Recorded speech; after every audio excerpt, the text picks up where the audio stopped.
Bonjour à tous, j'espère que vous allez bien. Je suis ravie de vous retrouver aujourd'hui dans une nouvelle vidéo qui va être un bilan couture. Dans cette vidéo, j'ai 5 pièces à vous présenter, 2 pièces que j'ai cousues pour moi et 3 pièces que j'ai cousues pour d'autres personnes, dont une que j'ai déjà offerte. Si jamais vous venez d'arriver sur ma chaîne, bienvenue, je m'appelle Caroline et je suis passionnée de couture depuis environ 3 ans. Donc sans plus tarder, c'est parti. Je vais commencer par vous présenter les pièces que j'ai cousues pour moi, puis je vous présenterai les pièces que j'ai cousues pour les autres par la suite. Donc j'ai 2 pièces à vous présenter, dont une sur laquelle j'ai fait une vidéo entière. Il s'agit de ma dernière vidéo, je vous mettrai le lien juste en dessous. Je vais juste vous présenter brièvement le patron et le vêtement que j'ai fait. Mais si vous voulez plus de détails, je vous invite à vous référer à la vidéo liée. Donc, il s'agit d'un pantalon à pont, du pantalon Jean de ma petite fabrique que j'ai cousu dans un double crêpe de laine de chez Toretto Tessuti. Au niveau des caractéristiques du tissu, j'ai pris mes notes avec moi. Je vous en parle là, c'est des fiches que j'ai fait sur Canva, sur laquelle donc, je peux lister mes tissus avec un échantillon. Ça m'aide beaucoup lorsque je commande mes tissus sur internet. Et aussi par la suite, j'ai des fiches projets. Ça m'aide aussi si jamais je veux refaire les projets ou quand je fais mes vidéos, c'est très utile. Donc au niveau du tissu, comme je vous le disais, de mon double crêpe, ce tissu a une composition de 62% de polyester, 34% de viscose et 4% d'élastane pour un poids de 395 grammes au mètre carré et il a coûté 24 € le mètre. Au niveau du patron maintenant, il s'agit du patron du pantalon Jean de ma petite fabrique que j'avais déjà cousu dans un tissu acheté au CSF, puisque j'ai acheté aussi ce patron au CSF sur le stand de ma petite fabrique. Donc il s'agit d'un pantalon à pont. Hop, la créatrice conseille, met 5 boutons sur les côtés, moi je préfère en mettre 4. Il a une forme large slash un peu flair, puisqu'il est légèrement, il est un peu plus moulant que large au niveau du haut, mais en bas il est large. Au niveau du dos, normalement vous avez un élastique, vous verrez dans la vidéo que j'ai modifié le patron pour ajouter des pinces. Globalement, la seule modification que j'ai fait pour enlever la taille élastiquée que je ne trouvais pas spécialement flatteuse, j'ai juste rajouté 2 pinces de 3 cm. Et écoutez, je suis ravie du résultat de cette modification de patron. Et comme c'est un pantalon à pont, il s'ouvre par l'avant au niveau des boutons. C'est un vrai pantalon à pont, donc vous enlevez les boutons et il s'enlève. Moi, pour le coup, j'utilise uniquement les 2 boutons du haut, j'ai jamais besoin d'enlever plus. J'ai trouvé les boutons dans une mercerie à Maison Lafitte dans les Yvelines, une super mercerie que j'adore, donc l'atelier Itri. Elle n'a pas de site internet il me semble, mais j'adore aller dans son stock de boutons parce qu'elle a racheté une ancienne mercerie qui elle-même avait plein de vieux boutons. On trouve parfois même des boutons qui ont des prix en francs. J'adore aller là-bas parce qu'elle a un stock de boutons hyper intéressant. Bref, j'adore aller là-bas. Si on regarde en détail maintenant le patron, outre les caractéristiques et les éléments qui le composent, c'est un patron qui est disponible de la taille 32 à 48. Pour le réaliser, il vous faudra 1,50 m de tissu, de la doublure pour les ponts, parce que vos ponts sont doublés à cet endroit-là, et des boutons forcément, et un peu de thermocollant. Pour la ceinture, au niveau des finitions, j'ai fait des surjets comme vous pourrez le voir dans la vidéo. D'ailleurs mes coutures que j'avais ouvertes se sont refermées parce que c'est pas évident de repasser du polyester même si je l'ai fait avec un clapper. Ça a tenu par endroits mais pas partout malheureusement. Et au niveau de l'ourlet par contre j'ai fait un ourlet invisible à la main pour que sur l'endroit ça fasse un joli tombé. J'ai fait un ourlet un peu long pour ne pas qu'il traîne par terre, vous verrez ça pareil dans la vidéo si ça vous intéresse. Je l'ai déjà porté à de nombreuses reprises parce que je trouve que c'est le pantalon idéal pour le printemps, bien qu'il est un peu lourd donc un peu chaud. Je l'ai déjà porté comme je vous le disais plusieurs fois, je l'ai déjà lavé plusieurs fois, il n'a pas bougé. J'avais déjà fait une précédente version de ce patron qui était en noir sur laquelle j'ai besoin de recoudre les boutons quasiment à chaque fois que je porte, les 2 boutons du haut, alors que celui-ci pour le moment je n'ai pas du tout besoin de les recoudre, je ne sais pas pourquoi, je les ai cousus exactement de la même façon, mais ces boutons là tiennent beaucoup mieux que les autres, un mystère. Mais donc je suis hyper contente de ce pantalon, j'aimerais m'en faire une autre version comme je vous l'avais dit dans ma dernière vidéo. Entre mon pantalon Lara de chez Vicky Sue et celui-ci, c'est vraiment les 2 pantalons que je porte tout le temps, tout le temps, tout le temps. Donc il me faudrait des changes forcément et une version un peu plus légère. On continue avec la deuxième cousette que j'ai fait pour moi. Il s'agit d'une veste. Hop, je vous la montre dans le bon sens, ce sera plus facile. Donc, je vous mettrai des vidéos portées bien sûr. Donc il s'agit de la veste Jackie, qui est un patron de la marque Vicky Sue. Au niveau du tissu qui est, je trouve, magnifique, il s'agit d'un jacquard que j'ai trouvé sur le site Tissu Market. Au niveau de la composition, c'est du coton et de la laine. Je n'ai pas le détail exact, il n'est pas indiqué sur le site. Il a un poids de 286 grammes par mètre carré et au niveau du prix, il était à 30 € par mètre. Mais j'ai eu une réduction, je vais vous expliquer pourquoi. Ce n'est pas spécialement une bonne nouvelle que j'ai eu une réduction sur ce tissu. J'avais déjà cousu une version précédente de cette veste dans un tweed pour l'automne que j'avais adoré. Et là, j'ai voulu en refaire une pour le printemps. Donc, c'est ce que j'ai fait. Au niveau du patron, c'est un patron qui est intégralement en anglais.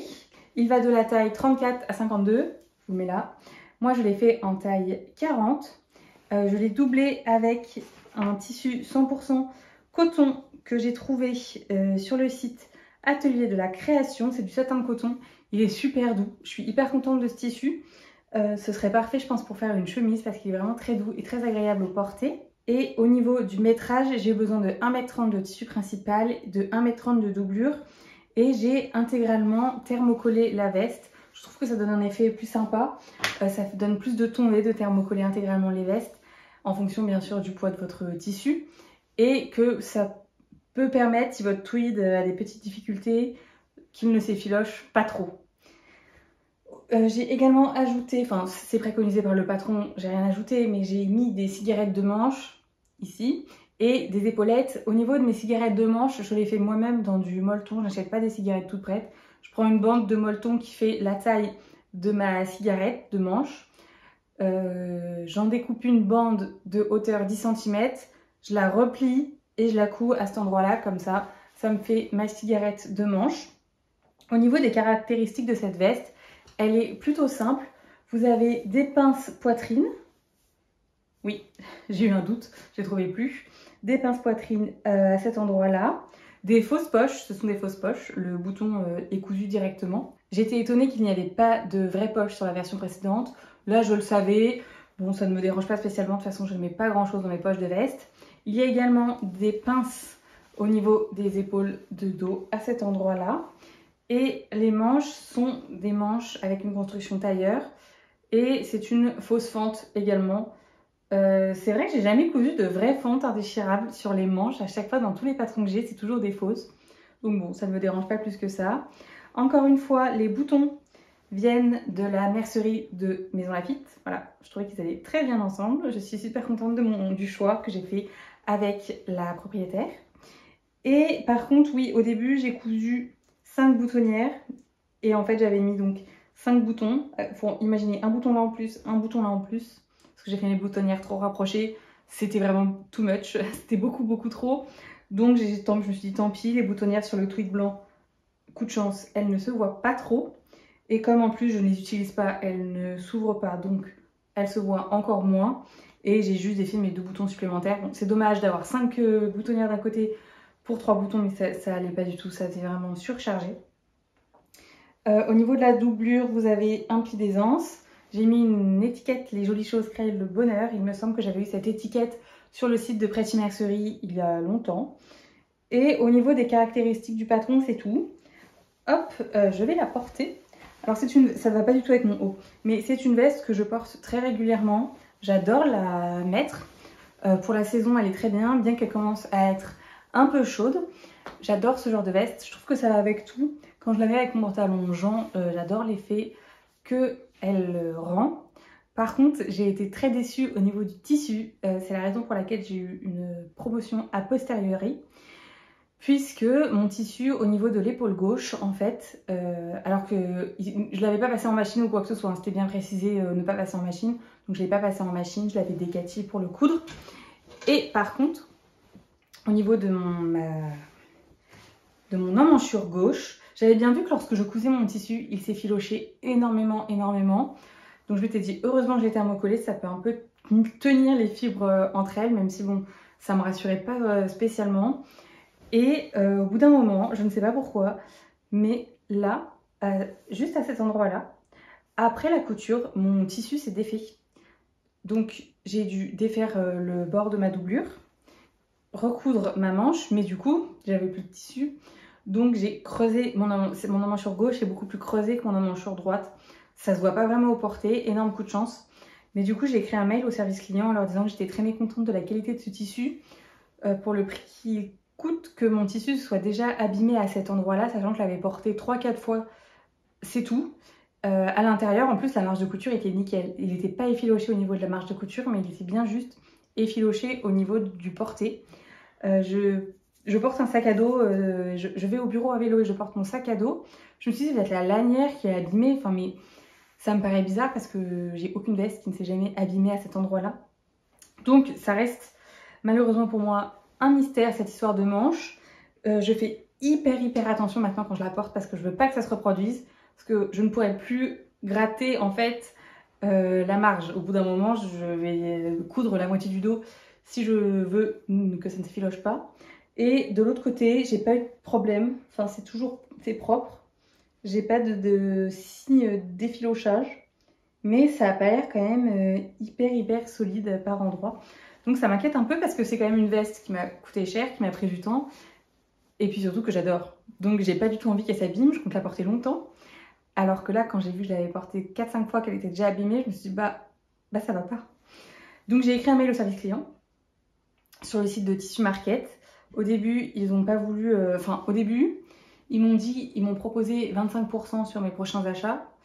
Je leur ai répondu que dans l'état actuel des choses, j'avais pas spécialement envie de le recommander sur leur site et que je préférais qu'ils me remboursent 25% de ce tissu. Donc c'est ce qu'ils ont fait, ils m'ont remboursé 25% de ce tissu et c'est quand même appréciable parce qu'ils m'ont dit selon eux qu'ils avaient été vérifier le tissu dans leur stock et qu'ils n'avaient pas de problème. Donc ils comprenaient pas non plus pourquoi mon tissu s'était effiloché.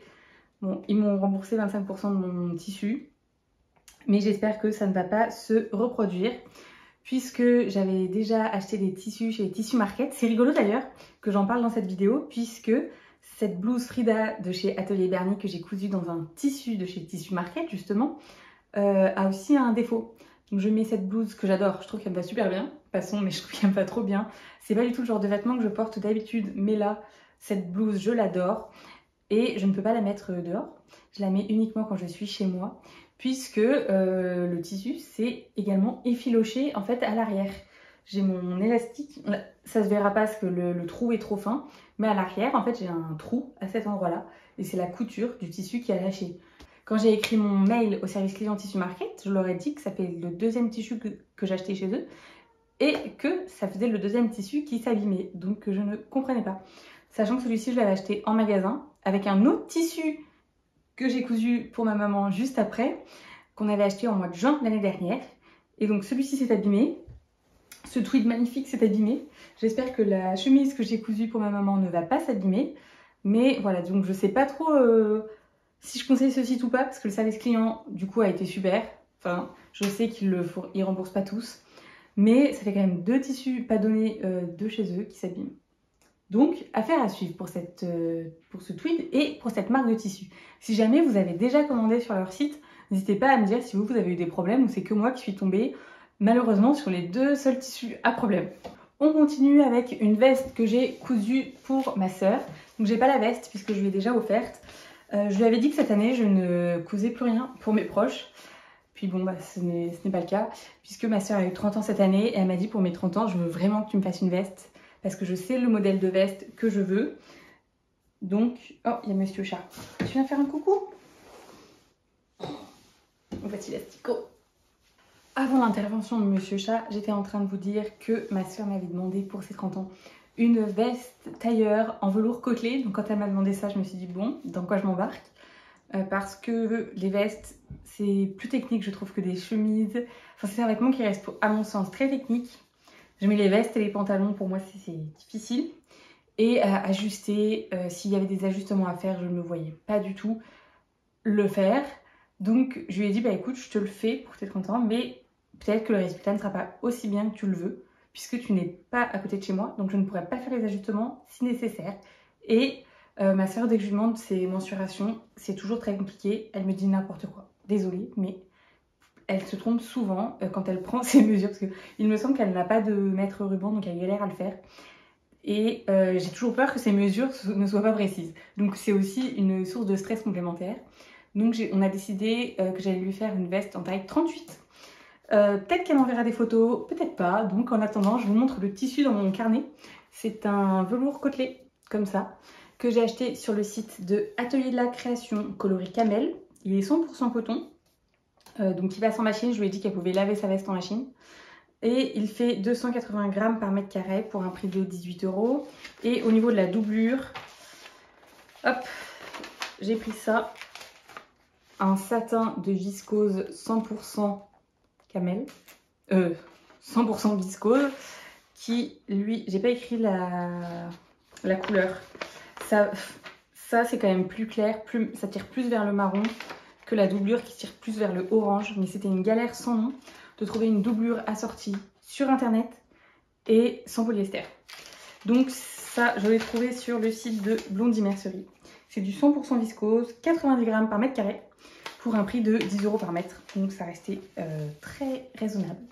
Au niveau du patron, alors j'ai fait un patron chez Vicky Sue encore une fois, puisque je trouve que les patrons Vicky Sue taillent excessivement bien. Voilà, je suis fan des patrons Vicky Sue, ce n'est plus un secret. Surtout que ma soeur fait ma taille, enfin elle est même plus petite que moi, mais donc elle fait moins d'1,60 m. Je lui ai cousu du coup une version en stature 1, puisque la marque Vicky Sue propose 3 statures. Et j'ai pris la stature la plus petite d'1,60 m, qui est la même stature que je prends pour moi. Normalement, sur les patrons Vicky Sue, vous achetez à la taille et à la stature. Donc c'est vrai que si vous avez besoin de faire des ajustements, que vous n'êtes pas très à l'aise au début et que vous gradez entre les tailles, ça peut être un peu déroutant. Mais normalement, vous mesurez, vous retirez les centimètres que vous avez besoin et ça se passe bien. Enfin moi, c'est ce que j'ai fait à chaque fois. Là, j'avais dit que je ne faisais pas d'ajustement. Donc j'ai fait un 38 en petite stature. Et j'ai pris le patron du Roberta Blazer. Alors, il faut savoir que normalement, c'est un cours avec des vidéos qui du coup coûtent 60 $. Mais il y avait eu une promo. Ah oui, et en plus, il coûte 60 $ et vous n'avez qu'une taille. Vous devez rajouter 10 $ si vous voulez une taille supplémentaire. Donc ça, je trouve que ça, c'est un petit peu de l'abus. Mais bon, passons. Et j'avais vu une promo qui disait que tous les cours étaient à moins 50% et que vous aviez toutes les tailles. Au début, j'aurais pas fait ce patron-là si j'avais pas eu toutes les tailles parce que j'aimerais bien le refaire pour moi. Et je m'étais dit, bah, je vais pas mettre 30 $, enfin 60 $ dans quelque chose que je vais coudre, que je ne vais pouvoir coudre qu'une seule fois. Et ma soeur, enfin il y avait eu un micmac dans mes cadeaux de Noël, j'avais pas de cadeau de Noël.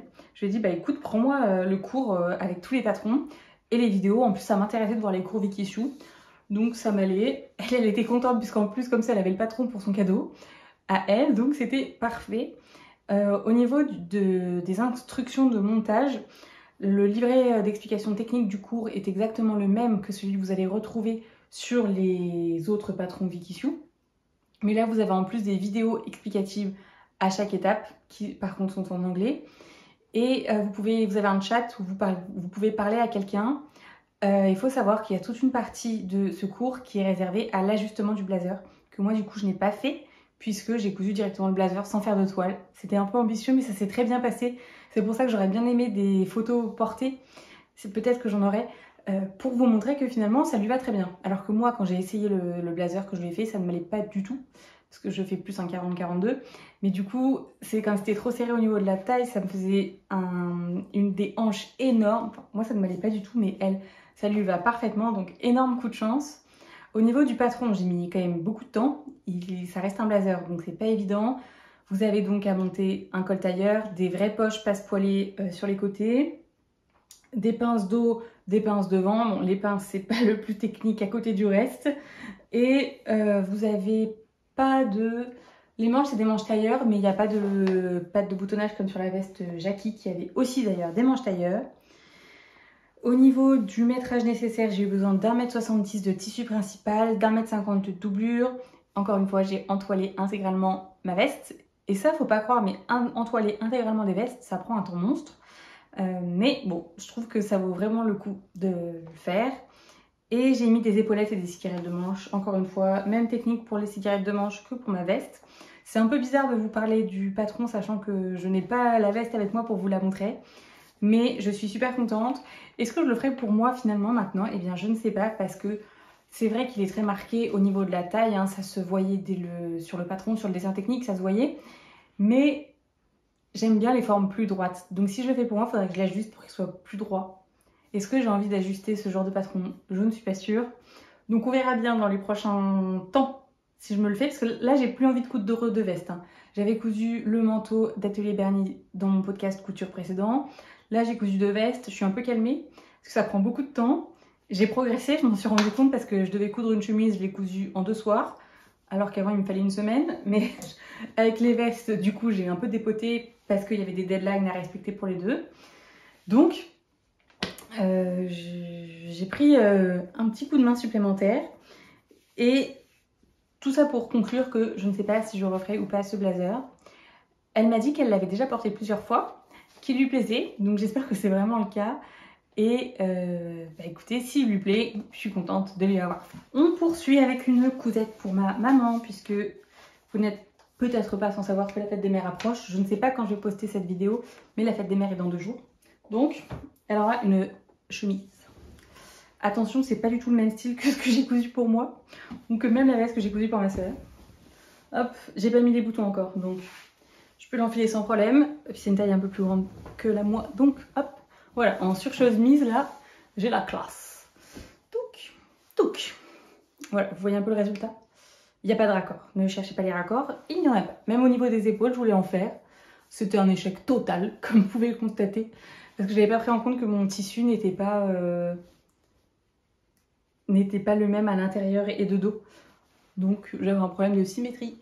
Tant pis, tant pis. En fait, ce dos-là aurait dû aller avec ce devant-là. Mais du coup, c'était plus symétrique. Enfin bon, bref. Bon, pas de raccord. Et je me suis dit, bah, au moins, il y a des raccords nulle part. Donc l'un dans l'autre, c'est pas plus mal. Revenons au patron. Je m'égare, je m'égare. Non. Parlons d'abord du tissu. Parce que là, je pars dans tous les sens. Il s'agit d'un tissu qu'on avait acheté chez Tissu Market. C'est fou, ça. J'ai cousu que 3 tissus de chez Tissu Market et ils sont tous les 3 dans cette vidéo. Donc bon, parce qu'elle voulait une chemise en lin, puisque ma maman craint énormément le soleil. Donc elle veut une chemise en lin qu'elle peut porter l'été au bord de la mer sans attraper des coups de soleil partout. Et un truc très coloré, elle porte beaucoup de couleurs. Donc on est dans le thème, je pense. C'est du 100% lin, mais après, comme je l'avais acheté en magasin le même jour que celui-ci, je n'ai pas le poids à vous partager, malheureusement.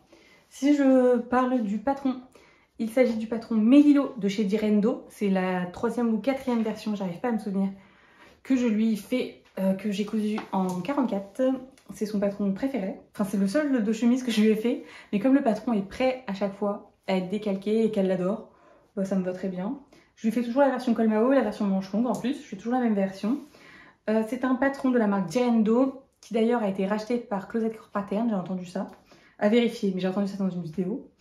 La taille disponible, c'est du 34 au 46. Je l'ai cousu en 44.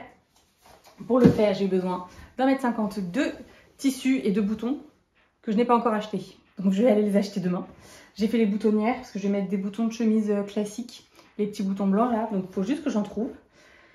Je serai en Touraine, donc je pense que je vais aller à Quartier des tissus, je devrais avoir ça. Au niveau des finitions intérieures, donc c'est vrai que les autres vêtements, je ne me suis pas vraiment attardée sur les finitions puisque c'était des vestes qui étaient doublées ou mon pantalon sur lequel j'avais fait une vidéo. Mais là, si je vous la retourne, elle est intégralement en couture anglaise, la petite. Hop, ça c'est ma petite patte de manche. Oui, je n'ai toujours pas coupé tous mes fils. Faut que je coupe mes fils. Bon, elle est intégralement en couture anglaise. Le patron est prévu en couture anglaise hein, de toute façon, sauf au niveau de l'emmanchure, mais vous montez la manche comme un t-shirt. Vous la montez pas après avoir cousu les côtés. Vous cousez les épaules et vous venez mettre la manche comme un t-shirt en fait. Donc vous faites cette couture là. Donc je trouvais ça dommage de ne pas le faire en couture anglaise parce que ça rajoute pas de difficulté. C'est comme c'est pas une manche montée comme les manches normales. Ça ne rajoute pas de difficulté. Donc ça, c'est les points techniques. Vous avez un col que moi, je lui fais Mao. Une patte de boutonnage intégrée. Des plis sur les manches avec Ça fait un peu clown ma patte qui est bleue là, mais bon, elle s'est tombée là sur la rayure. J'ai oublié comment ça s'appelait, j'ai un gros trou de mémoire. Bon, ça là, vous voyez ce que c'est. Et je trouve que le point le plus technique de ce patron, c'est pas les feintes, c'est pas les feintes indéchirables pour moi. Le point le plus technique, c'est clairement l'ourlet. L'ourlet de ce patron, j'arrive jamais à le faire correctement, il est horrible. Voilà, je vous laisse. Là, il est pas mal par rapport à d'habitude. Hop, mais des ourlets arrondis comme ça, regardez, ça plisse un peu de l'intérieur. Pourtant, j'essaye de m'appliquer à chaque fois, je donne tout pour cet ourlet. Mais c'est vraiment ce que j'aime le moins faire sur cette chemise, c'est l'ourlet. C'est ce qui va me prendre plus de temps, c'est ce qui sera le moins propre, c'est l'ourlet arrondi. J'ai vu des astuces pour faire des ourlets arrondis où vous froncez un peu le tissu. Oui, j'aurais pu le faire. Bon, non, je ne l'ai pas fait. Mais c'est vrai qu'il faudrait que je le fasse.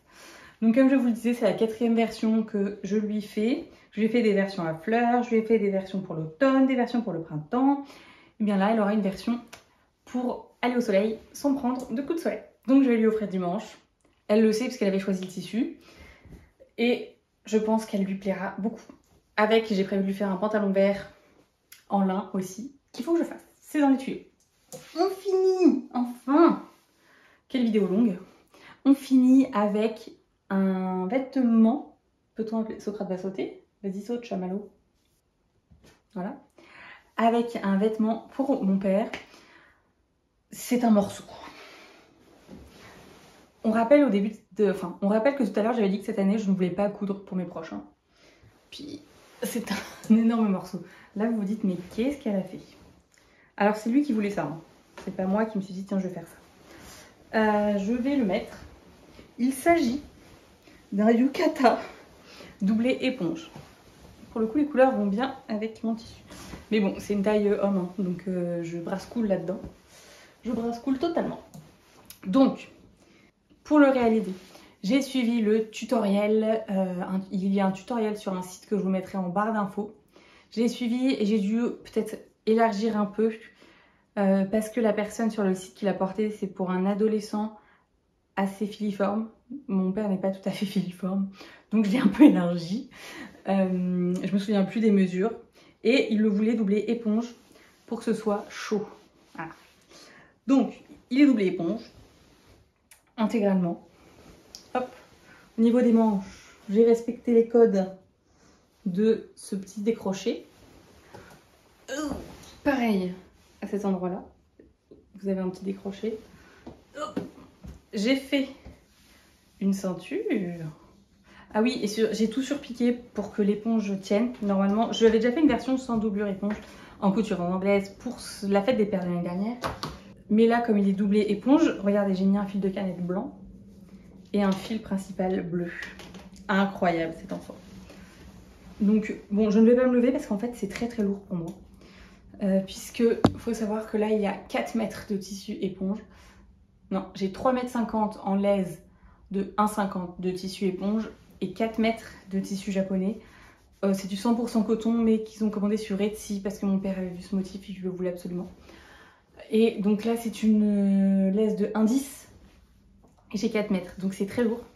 Je pense que ça va lui plaire, honnêtement. Je suis quand même assez... je suis quand même contente de ma réalisation, mais je vais pas vous mentir, c'est pas du tout une couture que j'aime faire, ce genre de choses.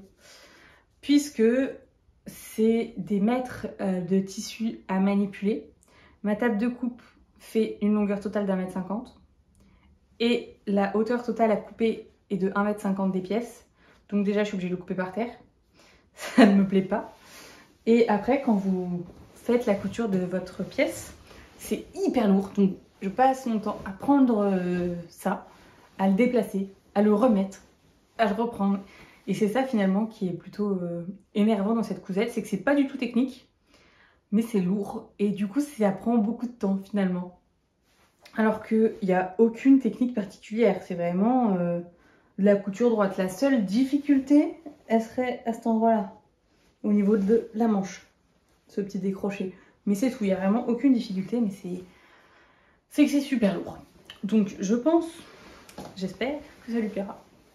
N'hésitez pas à me dire vous ce que vous pensez de ce genre de cousette, si vous en faites des fois. C'est bien chaud, je suis bien à l'aise là-dedans. Mais voilà, j'espère que ça lui plaira. Je suis quand même contente de ma réalisation et puis je suis contente de pouvoir lui offrir. Donc c'est tout pour cette dernière cousette. J'espère que cette vidéo vous aura plu. N'hésitez pas à me dire ce que vous avez cousu ces derniers temps. Ça m'intéresse. Je pense que j'espère vous retrouver très bientôt pour une vidéo inspiration fin du printemps, début de l'été. J'ai plein d'idées. Je manque un peu de temps malheureusement, mais comme tout le monde. Donc j'espère que je vous ferai ça très vite. D'ici là, prenez soin de vous et à bientôt.